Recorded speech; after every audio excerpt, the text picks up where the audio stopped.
Eh bien, bonjour. Aujourd'hui, nous sommes le 20 décembre. Et depuis quelques jours, j'avais remarqué qu'il y avait des interviews sur le site de Cobra de l'ex-portail, mais sans y prêter une attention plus particulière que d'habitude. Mais je ne sais pas, tout d'un coup, j'ai été poussé à en lire un peu plus.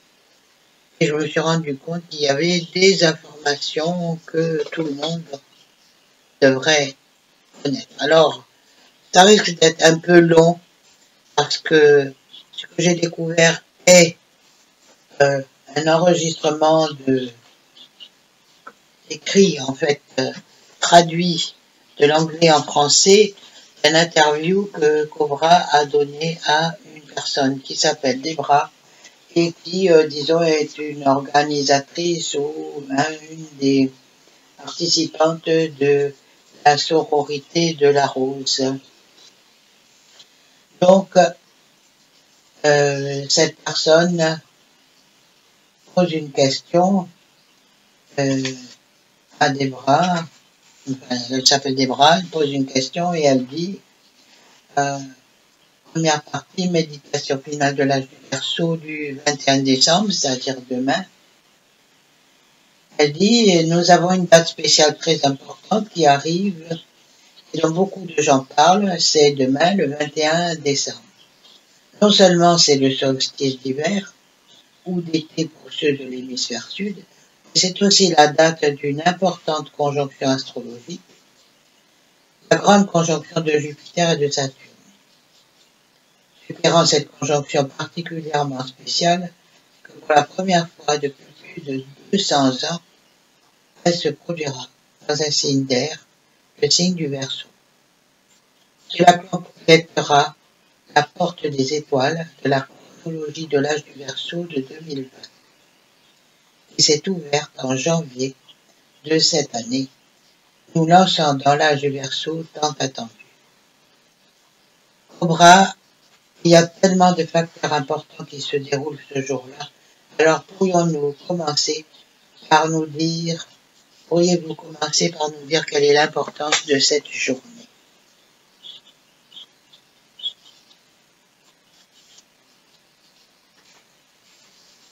D'accord, dit Cobra, il s'agit d'une grande conjonction qui n'est pas ordinaire.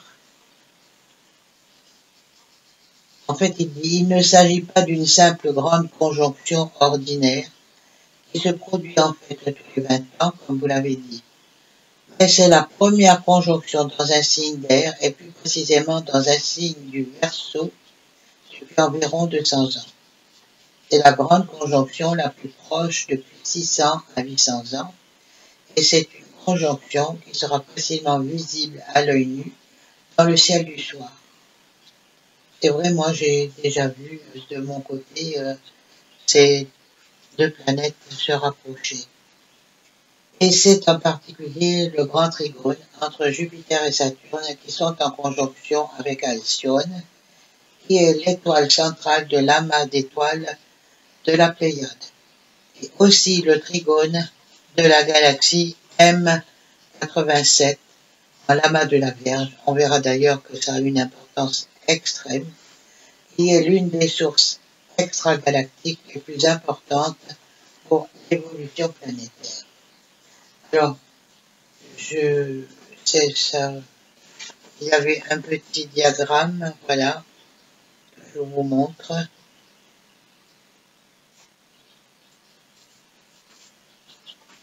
Et ce grand trigone fera un flash énergique super puissant qui traversera notre solaire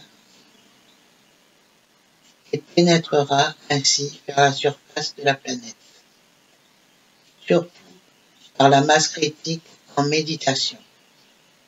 Nous aurons donc un grand flash d'énergie traversant le réseau planétaire de surface, et cela modifiera la chronologie de manière significative si nous atteignons la masse critique. Et cette grande conjonction se produira également quelques heures après le solstice d'hiver. Le solstice d'hiver est en fait un moment de célébration d'une déesse très ancienne, une fête. C'est le passage de l'obscurité à la lumière. C'est le premier-né de la lumière de la nouvelle année, du nouveau cycle qui commence, et en fait, astrologiquement et ésotériquement, c'est le 21 décembre. C'est donc le jour de l'an, à proprement dit. Et cette grande conjonction se produit quelques heures après cette veille du nouvel an, ce qui est très significatif, astrologiquement parlant. Dans toutes les configurations, je veux dire donc toutes les configurations ne le sont pas toutes. Nous avons des aspects forts de préparation qui arrivent à partir du 10 décembre et qui se poursuivront. J'ai publié des détails à ce sujet sur mon blog, donc c'est Cobra qui parle. Nous avons donc 4 configurations astrologiques majeures en décembre. Parmi celles-ci, il y en a aussi de moindre importance. Il y en a trop pour les mentionner. Nous aurons donc une accumulation très intense vers ce jour-là et une forte percée énergétique le 21 décembre. Alors bon, les dates, vous en connaissez une bonne partie, puisqu'il y en a eu à partir du 7 décembre, c'était le vacillement de la Lune. Le 10 décembre, c'était Eris, le carré de Pluton. Le 12 décembre, c'était le 12-12. Le 14 et le 15 décembre, c'était l'éclipse solaire totale de nouvelle lune en Sagittaire. Le 15 décembre, c'était Chiron en direct. Le 17 décembre, c'est Saturne en Verseau. Voilà. Le 18 décembre, le soleil, centre galactique. Je fais des lapsus, excusez-moi. Voilà. Le 19 décembre, c'était la lune noire Lilith en conjonction avec Uranus. Le 20 décembre, Jupiter entre en Verseau, ça c'est aujourd'hui. Voilà. Et le 21 et 22 décembre, ben, évidemment, c'est la grande conjonction du solstice. Voilà. Le 23 décembre, c'est Mars en carré Pluton. Le 29 et le 30 décembre, c'est la pleine lune dans le Cancer. Voilà, en fait, on finit l'année 2020 avec, disons, une grande intensité au niveau des déplacements planétaires.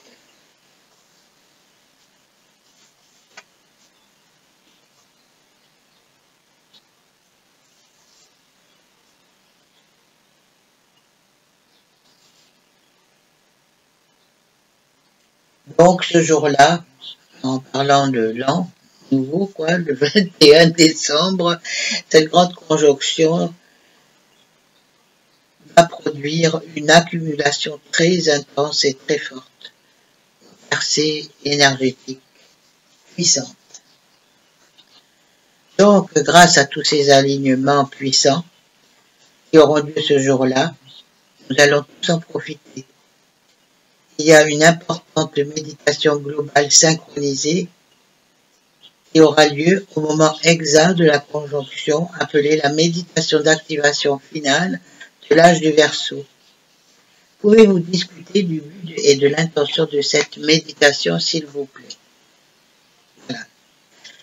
Et Cobra répond, l'intention et le but de cette méditation est de stabiliser la ligne de temps positive sur cette planète. Et c'est en fait le point de déclenchement de l'âge du Verseau. C'est le premier moment de la nouvelle naissance d'une nouvelle ère, le premier moment d'un nouveau cycle. À ce moment, grâce à votre visualisation et à votre intention ciblée, nous planterons la graine d'une nouvelle ère bien meilleure pour l'humanité. C'est donc un moment très important et j'espère que nous allons atteindre la masse critique et bien plus encore afin que nous puissions donner le ton de la future évolution planétaire à la surface de cette planète. Eh bien, si nous atteignons au même moment où nous dépassons la masse critique qui est de 144 000 personnes, quel sera l'impact sur le monde physique? Cobra, la première chose qui se produira sera le début de la déconstruction de la construction matricielle autour de cette planète.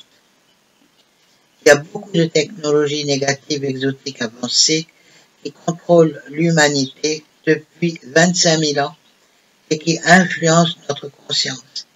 Dispositifs scalaires, barrières électromagnétiques, implants, biopuces, différentes choses qui font partie de la réalité quotidienne sans même que les gens s'en rendent compte et qui ont fermé notre conscience.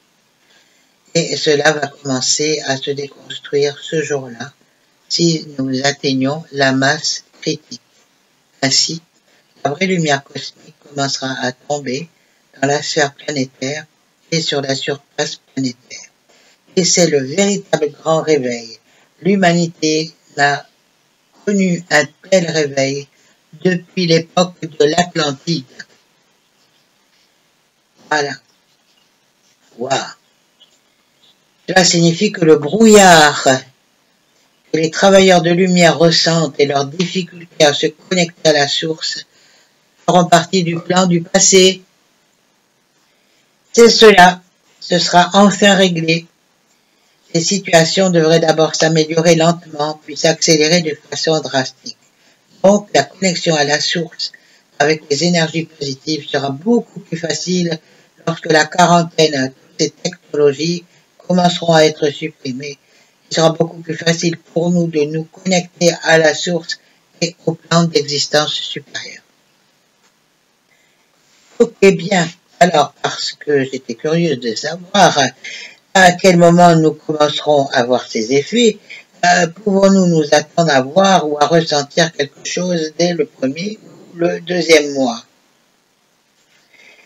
Au fait, au moment de la méditation, il y aura le premier effet quand les gens seront capables de sentir cet éclair d'énergie. Et oui, les effets peuvent certainement être ressentis dans un mois ou deux, ou même plus tôt. Super. Je ne peux pas donner d'estimation exacte, mais 1 ou 2 mois est une bonne description de l'endroit où l'on peut s'attendre au minimum à un effet énergétique. Et lorsqu'il y aura une masse critique d'effets énergétiques, cela se précipitera également sur le plan physique. Il y aura, oh merveilleux, y aura-t-il une différence dans le degré d'impact si un grand nombre de personnes participent? Par exemple, si nous pouvons faire participer 1 million de personnes contre une masse critique de 144 000. La chose la plus importante, dit Cobra, est d'atteindre la masse critique. Tout ce qui dépasse la masse critique est bon. C'est bénéfique. Mais le plus grand changement se produit autour de la masse critique d'environ 144 000 personnes. Ok. Pour que plus de gens se joignent à notre méditation, que devrions-nous leur dire? Eh bien, c'est très sympa. Voici ma réponse. Beaucoup de gens qui sont en vie en ce moment sont nés dans cette incarnation spécifiquement pour cette mission d'amener la nouvelle ère du Verseau dans la réalité. Et c'est le moment clé de leur vie, de votre vie en gros. C'est le moment clé où nous pourrons nous unifier et créer une déclaration dans le domaine de l'énergie qui durera pour toujours. Et c'est donc ça, oui c'est ça. C'est ce que nous attendions. Merveilleux, dit Debra. Il y a d'autres méditations du 21 décembre qui sont annoncées à la même heure exacte, 19h22, heure française, qui suggèrent aux gens de faire une méditation similaire, mais en utilisant des instructions différentes ou leur propre forme de méditation. Mais pour un maximum de succès, ne voudrions-nous pas tous nous concentrer sur la même chose au même moment, en fait? Est-ce que des personnes méditant différemment dilueraient cet impact? Et n'est-il pas important que nous synchronisions non seulement notre temps, mais aussi notre concentration?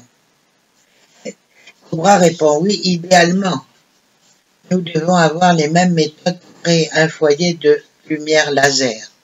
Parce que le foyer de lumière laser est ce qui crée le plus d'effets sur le champ quantique planétaire. Ce serait donc la situation idéale. Bien sûr, nous ne sommes pas dans le monde idéal, donc tout ce que nous réaliserons ensemble sera également important. Bien, de nombreux travailleurs de lumière ont espéré qu'en raison de ces alignements importants qui ont lieu le 21 décembre, cela déclencherait l'événement. Cependant, dans votre récente interview de We Love Mass Meditation, nous avons mentionné qu'il était peu probable, vous avez mentionné, pardon, qu'il était peu probable que l'événement se produise ce jour-là, qu'il y en aurait, enfin qu'il y avait encore trop de noirceur sur la planète, et bien sûr, c'est décevant. Cependant, il y a beaucoup de bonnes nouvelles, que ces puissantes énergies positives qui arrivent peuvent initier d'énormes changements qui accéléreront l'arrivée de l'événement. Je sais que vous en avez déjà parlé, mais pouvez-vous nous en dire un peu plus à ce sujet? Cobra dit, je dirais que cette méditation peut stabiliser la ligne de temps, ce qui signifie qu'elle peut accélérer les situations. Elle peut faire en sorte que l'événement se produise plus rapidement. Elle peut rendre le temps entre maintenant et l'événement plus agréable et moins stressant. C'est donc très important et très significatif. Abraham. Vous avez mentionné que ces énergies seront transmises à travers la masse critique de la population de surface. Voulez-vous dire que les personnes qui participent à la méditation deviendront des transmetteurs de cette énergie et que nous le ressentirons? Je veux dire, est-ce que ce sera édifiant? Ou certains d'entre nous éprouveront-ils de la fatigue à cause de cela? Réponse de Cobra. En fait, tous ceux qui participeront à cette méditation seront des transmetteurs de cette énergie. Ils se connecteront consciemment à cette énergie, à ce flash énergétique. Et ces énergies circuleront à travers leur champ d'énergie et à travers leur corps. Et la grande majorité des gens vivront des expériences très édifiantes, très positives et heureuses. Certains d'entre eux éprouveront de la fatigue à la suite du processus de désintoxication. Et ce qui est également important, c'est que les gens se protègent avant la méditation pour éliminer toutes les présences négatives non désirées. Vous pouvez utiliser quelque chose d'aussi simple que la flamme violette. Visualisez simplement la flamme violette venant du ciel, traversant votre champ d'énergie dans le sens inverse des aiguilles d'une montre et enlevant toute l'énergie indésirable du champ d'énergie vers le centre de la Terre. Ah, eh bien, merci d'avoir partagé ça. J'imagine que pour les gens transmettant cette énergie, il est important de maintenir nos vibrations à un niveau élevé. Suggérez-vous d'essayer de rester dans un état positif d'émotion comme l'amour, la joie, de la compassion, ou quelles suggestions avez-vous pour nous préparer afin que nous puissions devenir les meilleurs transmetteurs possibles? Cobra, ah oui, il y a quelque chose que vous pouvez faire. Comme vous l'avez dit, il est bon de se concentrer sur les hautes vibrations autour de cette période si possible. Et l'autre chose qui est également importante est de se fixer un espace et un moment à l'écart des obligations quotidiennes autour de cette période, pour que, si possible, vous ne soyez pas dérangé et que vous ayez un environnement calme où vous pouvez vous abandonner à la méditation. Magnifique, dit Cobra. Faisons tous cela. Quelles sont les actions de l'obscurité qui pourraient saboter le succès de cette méditation? Et vous avez mentionné que nous nous protégeons avant, pendant et après, n'est-ce pas? Oui, dit Cobra. Pendant la méditation, vous faites la méditation. Mais juste avant la méditation, la flamme violette est une étape de la méditation elle-même, telle qu'elle est publiée sur le site web. Ainsi, toute personne qui suit ces instructions se protégera autant que possible. Et bien sûr, les forces obscures ne sont pas contentes de cela, et elles prévoient de faire certaines choses. Une d'entre elles est de créer des informations, de diffuser des informations sur le fait que la méditation est dangereuse. Elle détourne en quelque sorte une énergie psychique et l'utilise de manière négative. Il y a toujours eu cela jusqu'à présent. Avec toutes ces grandes méditations, des gens qui répandent des informations sur ce sujet, sur l'efficacité de ces méditations de masse. Certaines de ces personnes étaient des agents des forces obscures, d'autres étaient simplement des êtres simplement mal informés, induits en erreur. Et aussi, pourquoi, après la méditation, les forces obscures essaient de faire baisser la fréquence vibratoire parce que la matrice elle-même n'est pas ravie quand tant de lumière entre sur la planète. Mais cette fois, c'est peut-être différent. Car si nous atteignons la masse critique, la force de la lumière, ou plutôt les forces de la lumière, peuvent commencer à supprimer toutes ces technologies obscures immédiatement après la méditation. Nous verrons donc ce qui se passera. Alors, je lis les notes de l'exoportail à propos de ce que je viens de vous dire. Les études scientifiques ont confirmé les effets positifs des méditations de masse et des activations sur la société humaine, de sorte que chacun d'entre vous qui participeront à cette activation peut réellement aider à rapprocher de nous l'âge du Verseau. Alors vous avez le lien en français. Méditer en groupe peut-il prévenir la criminalité? Étonnamment oui, selon une étude récente. Et vous avez un lien aussi en anglais qui dit diminution de la criminalité par des groupes de méditants, l'expérience de Washington. Vous avez encore des liens en anglais sur des preuves scientifiques et en français.